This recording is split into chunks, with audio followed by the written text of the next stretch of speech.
পুঁজিবাজারে তালিকাভুক্ত ইসলামী ব্যাংক থেকে ঋণের নামে প্রায় ৮৮,০০০ কোটি টাকা হাতিয়ে নিয়েছে এস আলম গ্রুপ।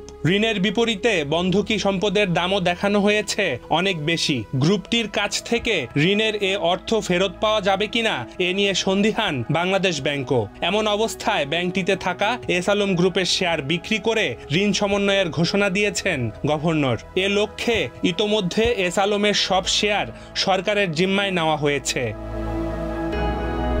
সম্প্রতি বাংলাদেশ ব্যাংক জানিয়েছে ইসলামী ব্যাংকের ৮২% শেয়ারের মালিকই এস আলম গ্রুপ। বর্তমানে ইসলামী ব্যাংকের মোট শেয়ার সংখ্যা ১৬০ কোটি ৯৯ লাখ।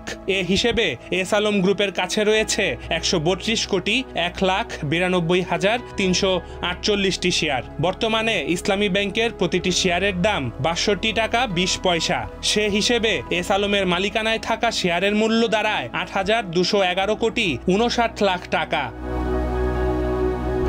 অর্থাৎ এই মুহূর্তে যদি ইসলামী ব্যাংকের এস আলমের শেয়ার বিক্রি করে ব্যাংকটির তারল্য সংকট মেটানোর চেষ্টা করা হয় তাহলে মাত্র ৮,২১১ কোটি ৫৯ লাখ টাকা পাওয়া সম্ভব হবে। কদিন আগেই আলোচিত এই ব্যাংকটি তারল্য সংকট কাটিয়ে ঘুরে দাঁড়াতে বাংলাদেশ ব্যাংকের কাছে ৫,০০০ কোটি টাকা চেয়েছে।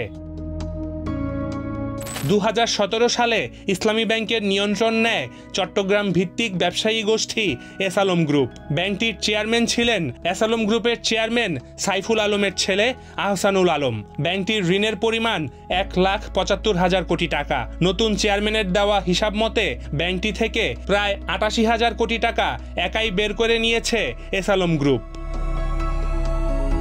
শেখ হাসিনা সরকারের পতনের পর ব্যাংকটির শেয়ার বিক্রি করে অর্থ লুট করার পায়তারা করছিল গ্রুপটি। তখন গ্রুপটির শেয়ার বিক্রি ঠেকাতে বাংলাদেশ ব্যাংক ও Bangladesh securities and exchange commission BSEC Islami ব্যাংকের ৮২% শেয়ারই অবরুদ্ধ করে দেয়।